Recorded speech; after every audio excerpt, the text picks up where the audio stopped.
Amici del FVG Sport Channel e tifosi del Friuli Venezia Giulia, ben ritrovati a CONI TG, il nostro magazine settimanale dedicato a tutta l'attività sportiva e collaterale allo sport che si svolge in Friuli Venezia Giulia sotto l'egida del Comitato regionale del CONI del presidente Giorgio Brandolin.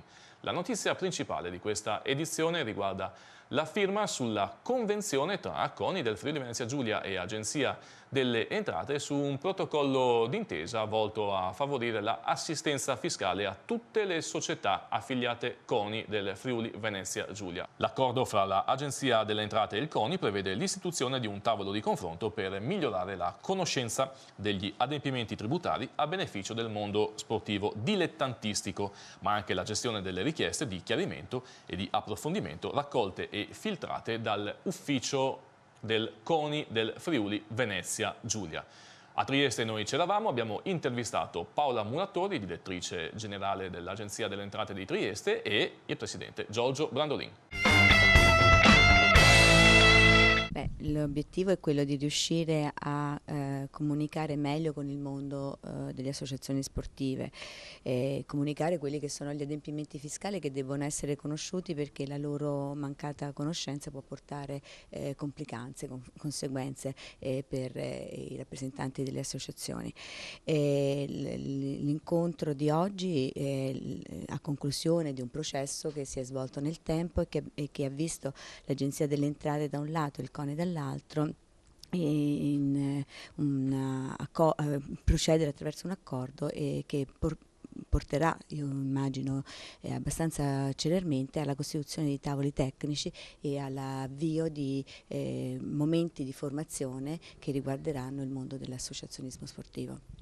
La formazione è proprio una parola chiave per questo protocollo, proprio, mi pare, no? Sì, è uno degli scopi è proprio quello di riuscire a avviare dei momenti di incontro che possono essere convegni, ma anche dei tavoli di discussione, oppure dei momenti d'aula in cui illustrare quelli che sono gli adempimenti fiscali connessi con questo tipo di attività sportiva. Direttrice, lo chiederemo anche al mondo dello sport, ma dal punto di vista dell'Agenzia delle Entrate, quanto lavoro c'è relativamente alle società sportive? Se può dircelo chiaramente. Beh, il lavoro comunque c'è, ha riguardato anche questa direzione regionale. Prevalentemente l'attività viene svolta in concessione dalla SIAE e in parte dalla Guardia di Finanza, però è un mondo che comunque è attenzionato, come un po' tutto il mondo del no profit, per evitare che all'interno di queste associazioni si vadano a celare soggetti che hanno natura diversa, che hanno natura commerciale, insomma. Esistono delle tempistiche di messa proprio di applicazione di questo protocollo? Quando inizierà o insomma, ci spiega quali sono? Il protocollo ha esecuzione immediata. Quello che dobbiamo fare è ovviamente trovare dei momenti in cui decidere un cronoprogramma e avviare questi incontri. Questo è sostanzialmente quello che verrà fatto, immagino, a partire da settembre, perché ormai il mese di agosto è un mese tradizionalmente festivo. Firmato il protocollo d'intesa tra il CONI del Friuli Venezia Giulia e l'Agenzia delle Entrate. Siamo proprio qui nella sede di Trieste con il presidente Giorgio Brandolin. Allora, spieghiamo di cosa si tratta. Le associazioni, tutte le associazioni, potranno d'ora in poi avere dei benefici. Quali, Presidente? I benefici di due tipi. Uno, quello abbastanza classico, che qui oggi è stato in qualche maniera sottolineato e firmato, di convegni, di momenti di confronto all'interno del quale non ci saranno soltanto i nostri esperti del mondo dello sport, ma la SIAE, l'Agenzia delle Entrate e la Guardia di Finanza, che darà delle delucidazioni precise. Il secondo momento, che credo essere la novità, è che noi come CONI, Comitato regionale, riceveremo le richieste di informazioni, le richieste di precisazione, e poi ci sarà il tavolo tecnico formato da noi, dall'Agenzia delle Entrate e della SIAE, che darà le risposte a quella determinata esigenza, a quella determinata società. Ma quello che a me interessa, l'ho ribadito anche prima, è che quella risposta non servirà soltanto alla società che l'ha fatta, ma verrà veicolata all'intero movimento sportivo, a tutte le federazioni, a tutti gli enti di promozione. Quindi non andare in forma sparpagliata a chiedere alla SIAE piuttosto che all'Agenzia delle Entrate, ma avere un punto di riferimento, il CONI, che dopo informerà tutti. Rassicuriamo queste associazioni, l'Agenzia delle Entrate non è il mostro cattivo che arriva da un giorno all'altro, ci sono delle situazioni in cui, lo sappiamo Presidente, c'erano i famosi sponsor con retrocessione di denaro e quella è un'attività illegale, si tratta di frode e naturalmente deve essere punita, ma poi c'è tutto il resto del mondo dove c'è la superficialità dei dirigenti. Ecco, il CONI adesso ha un obiettivo ben preciso e voi siete i primi in Italia: formare una generazione di segretari in particolare preparati. Sì, bisogna che si capisca una cosa, diciamo, l'ho capito anch'io sulle mie spalle, nella mia esperienza di dirigente sportivo. Il mondo dello sport di 30 anni fa, 20 anni fa, ma anche di 10 anni fa non esiste più. Il mondo dello sport produce, come ben lo sappiamo, qualche punto di PIL a livello nazionale, quindi è chiaro che ha l'esigenza di essere irrobustito nella qualità dei nostri dirigenti. Allora, preciso, noi non dobbiamo mandare via nessun dirigente. Se c'è Meni che taglia il campo di calcio e di SIAE non sa neanche che cosa c'è, e di 7,40 piuttosto che di 1x3 eccetera, non sa neanche che cosa sia, me lo tengo, è importante che faccia il lavoro, che sia nella società, che abbia una responsabilità.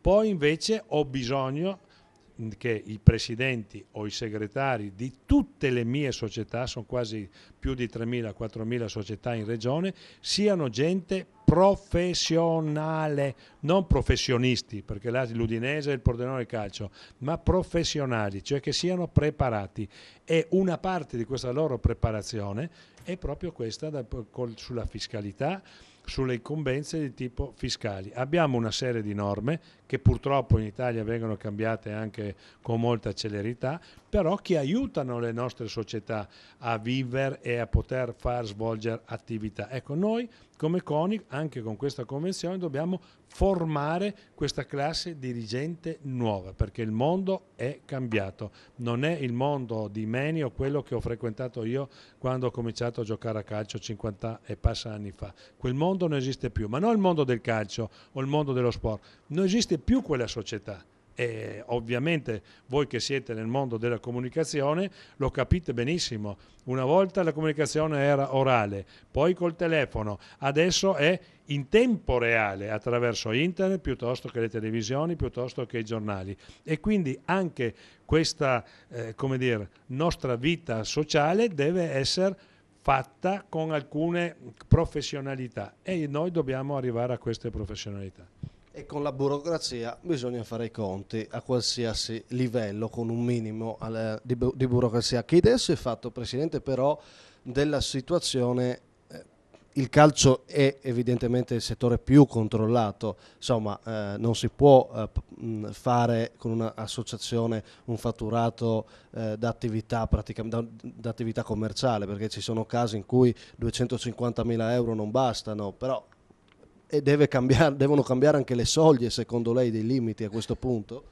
Ma allora, intanto abbiamo sventato, è bene ricordarlo, il sottoscritto insieme ad altri a Roma, il tentativo un mese fa di portare da 7.500 gli euro l'anno di rimborso esente tasse, no, di portarlo addirittura a 2.000, mentre c'è una proposta di legge che sta navigando alla Camera, che probabilmente non andrà da nessuna parte, dove si cerca di portare da 7.500 a 10.000 euro, per dire che la politica in qualche maniera deve essere attenta a non farsi sfuggire questi che sono degli incentivi a fare attività sportiva. Però se ragioniamo nel complesso dell'economia italiana, gente che non ha lavoro, gente che non riesce ad arrivare a fine mese, pensionati che vivono con 500 euro, voi capite che una riflessione dobbiamo farla, perché sai, arrivare a 7.500 euro netti esentaste per anche divertirti a fare l'allenatore in campo piuttosto che in palestra, no? Stride con i 5.000 euro all'anno che un pensionato ha per poter vivere e paga anche le tasse su quei 5.000 euro.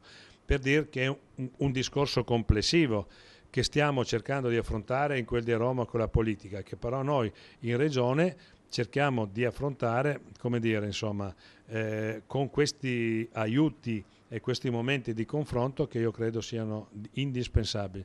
Non c'è da spaventarsi, non dobbiamo aver paura del futuro, lo dico io che sono già vecchio, perché mi rendo conto, insomma, che voi giovani vivete con una velocità che noi non avevamo e quindi bisogna correre bisogna correre e bisogna vivere, no correre, vivere anche rispetto a queste modalità. E una di queste è la professionalità richiesta anche nel mondo del calcio. E il ricambio generazionale, se mi permette, Presidente. Lo so, cosa vuoi che ti dica? Io a 31 anni ho preso in mano Ronchi Calcio, all'epoca giocavo, mi divertivo, ho fatto il presidente. Devo dire che altri ragazzi che poi hanno giocato con me sono diventati presidenti del Ronchi, adesso c'è un ragazzo nuovo, 50enne, che fa e che giocava con me. È naturale, è sempre stato così. Però dovremmo, come dire, ecco, incentivare questi ragazzi a rimanere dentro nel nostro mondo e in qualche maniera, come dire, evitare che passino dal nostro mondo organizzato al mondo amatoriale per puro divertimento personale. Invece la ruota della vita è che io perché ho fatto il presidente a 31 anni, tanti anni fa? Perché mi sono sentito in dovere, come dire, di mettermi a disposizione per i giovani di allora, così come i vecchi dirigenti si erano messi a disposizione verso di me per farmi divertire. È la ruota della vita e quindi ognuno nel suo campo, con la sua passione, credo sia giusto dedichi 10, 15, 20 anni della sua vita anche a coloro i quali hanno bisogno del suo aiuto. È la società, è la comunità, altrimenti saremo degli animali. Ecco Presidente, un'ultima cosa, bisogna guardarsi in faccia e dire la verità, no? Gli sponsor non ci sono più perché c'è una crisi evidente nazionale, quindi di riflesso non ci sono neanche nello sport o sono meno. Bisognerebbe tornare al volontariato, ma non è così facile. Il calcio nel frattempo, anche in Friuli Venezia Giulia, comincia a perdere certezze, perde squadre, San Daniele è l'ultimo caso evidente, qui siamo a Trieste, c'è una situazione drammatica e tante altre piazze sono in crisi. Ecco, lei da Presidente del CONI e quindi il Comitato regionale avete naturalmente anche voce in capitolo con la Federazione del Calcio, ma anche da uomo di calcio, qual è Presidente Brandolin, crede che bisognerebbe fare qualcosa per il calcio dilettanti? Bisognerebbe attuare qualcosa magari per le società, per i campionati? Ha qualche idea? Si è fatto un'opinione in particolare? Oddio, le idee sono tante, l'opinione personale anche visto i trascorsi ovviamente di dirigente sportivo prima ancora di Balloner. Però come Presidente del CONI ho un compito che è quello di non interferire se non, come dire, alla fine e su richiesta o su cose veramente vergognose, nella autonomia delle federazioni.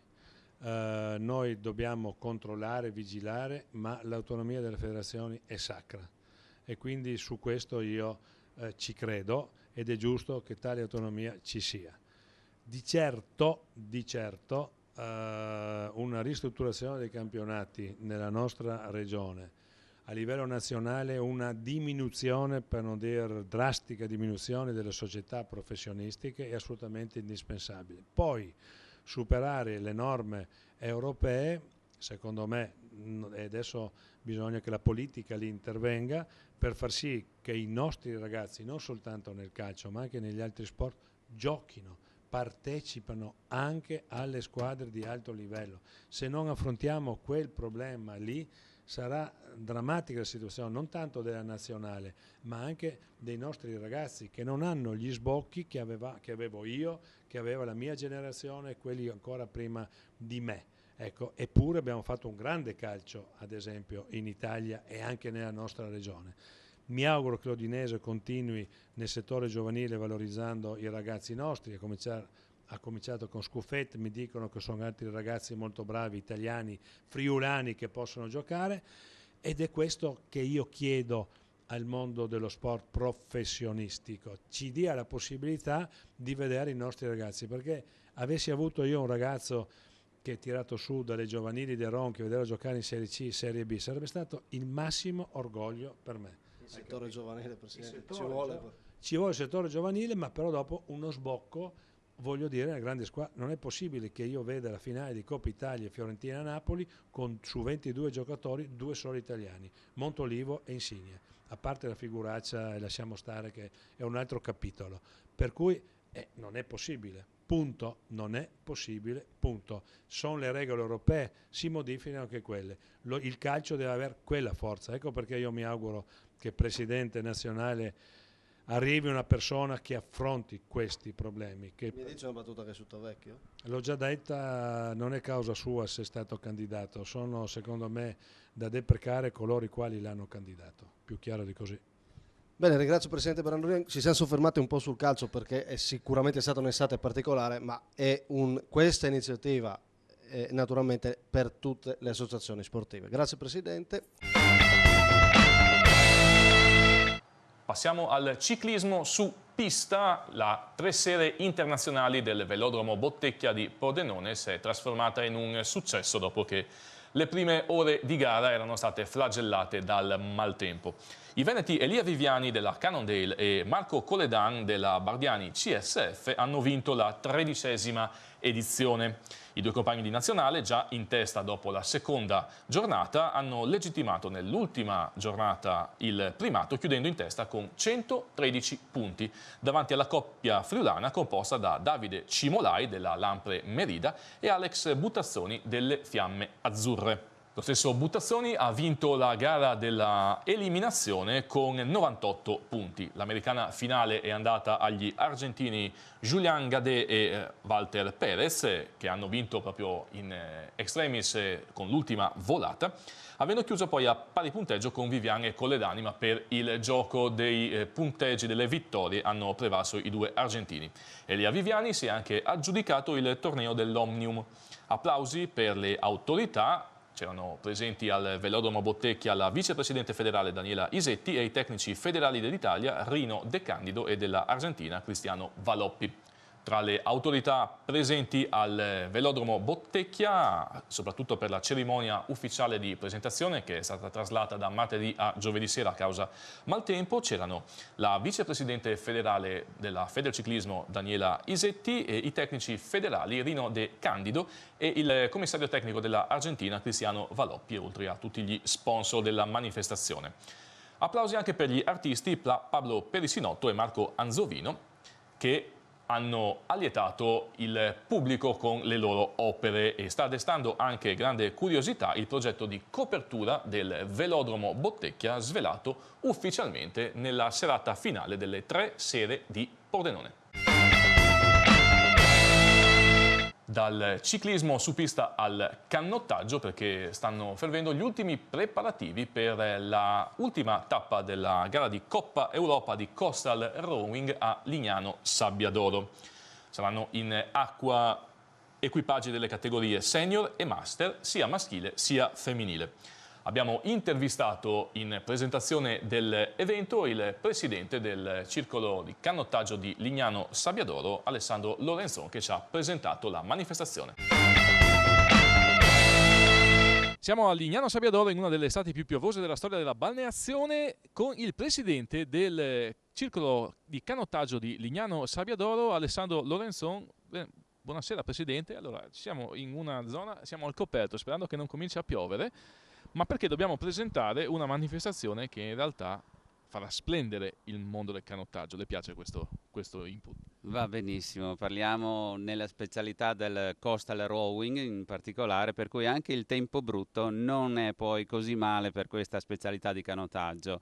E noi siamo qui per presentare la prova di Lignano, che è una delle 3 prove che vengono fatte per l'Adriatic Cup, dove chi acquisirà il maggior numero di punti si aggiudicherà il trofeo. Per noi questa è la prima esperienza e contiamo di avere un'adesione abbastanza soddisfacente ed essere seguiti da parecchi bagnanti anche sulla costa per dare dimostrazioni di questo sport che è bellissimo e si adatta particolarmente al mare di Lignano e di Lignano Pineta, perché è facile avere onde ed è facile avere soddisfazione con queste barche adatte proprio a cavalcare le onde. Sarà una giornata bellissima e speriamo che non piova troppo e noi ce la metteremo tutta. Spieghiamo anche perché 10 minuti prima che andasse in registrata questa intervista è venuta giù una bomba d'acqua su Lignano che ha anche bloccato il traffico. Presidente, sapendo che il canottaggio è abbastanza conosciuto perché l'Italia ha anche tradizione del canottaggio, ma coastal rowing ci può spiegare tecnicamente che cosa consiste? Coastal rowing è una specialità che nasce in Francia e paradossalmente va di moda nei mari del nord, nei mari più cattivi che da noi. In alcune regioni, nel Tirreno in particolare, da più di 20 anni fanno una prova che è eccezionale, la Sanremo Monte Carlo, sponsorizzata dal Principato di Monaco, no? E quindi prove abbastanza impegnative, abbastanza dure.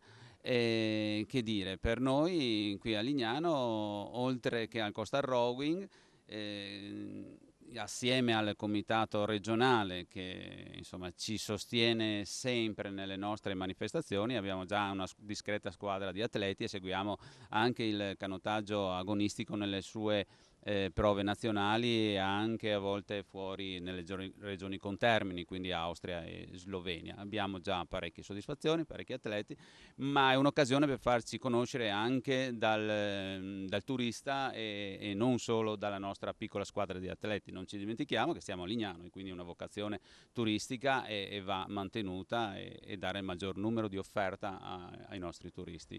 A proposito di numeri,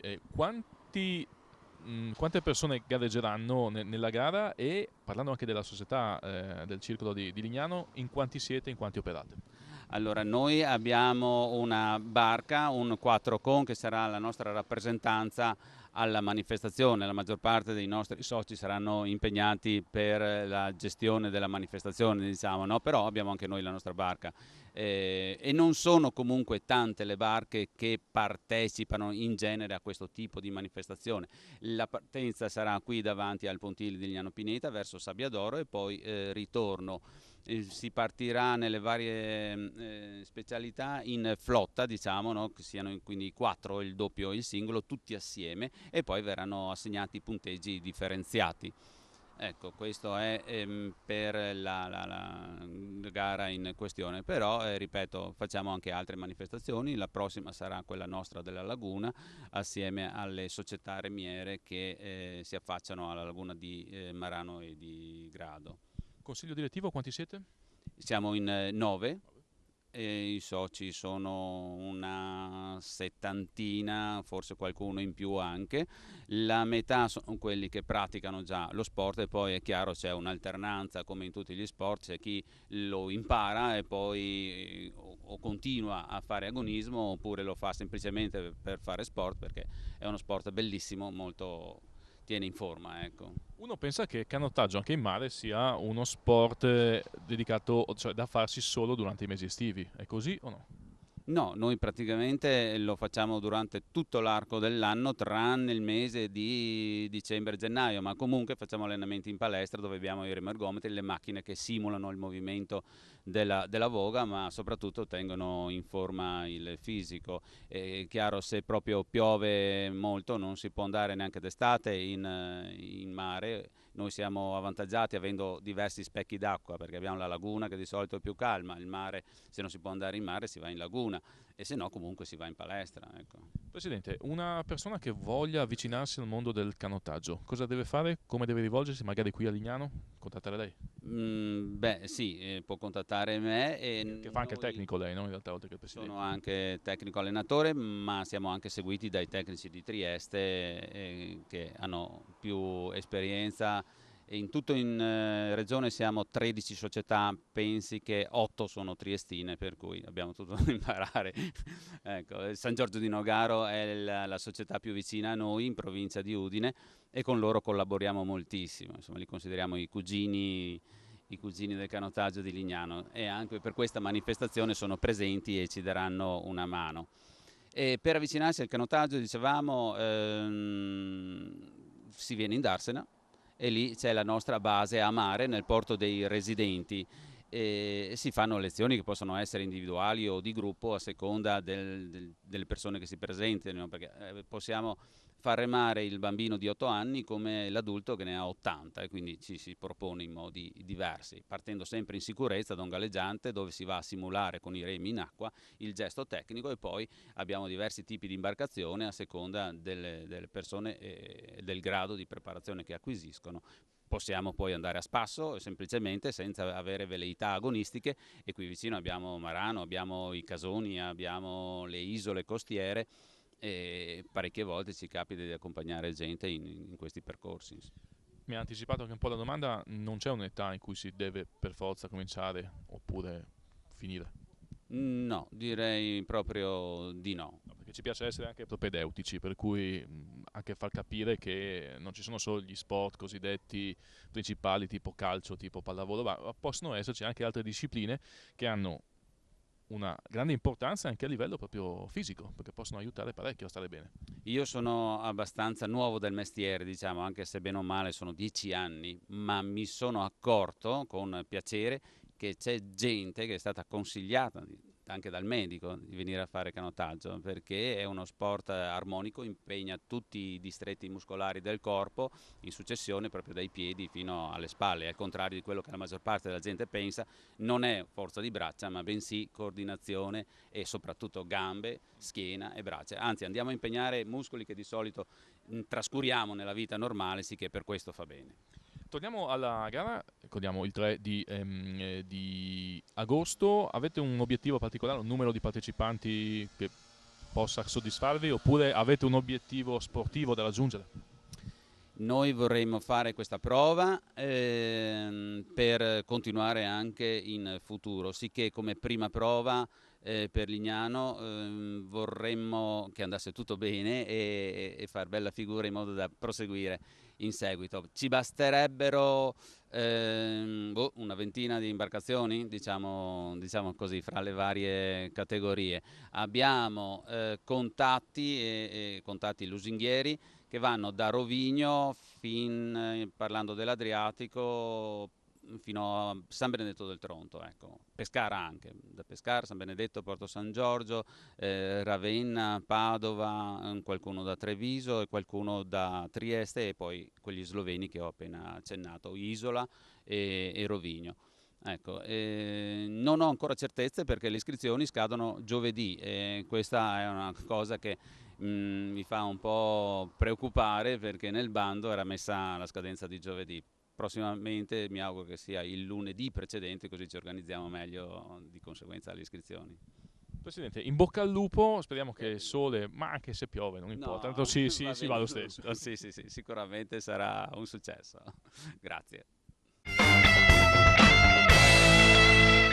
Anche per questa puntata è tutto con CONI TG, l'appuntamento è rinnovato per la prossima settimana, sempre sabato alle 13 su FVG Sport Channel e poi sul sito web www.fvgsportchannel.com. Vi ricordo che per i vostri comunicati stampa e per tutta la comunicazione relativa alle vostre attività istituzionali e di club, l'indirizzo è info@fvgsportchannel.com. Arrivederci alla prossima puntata.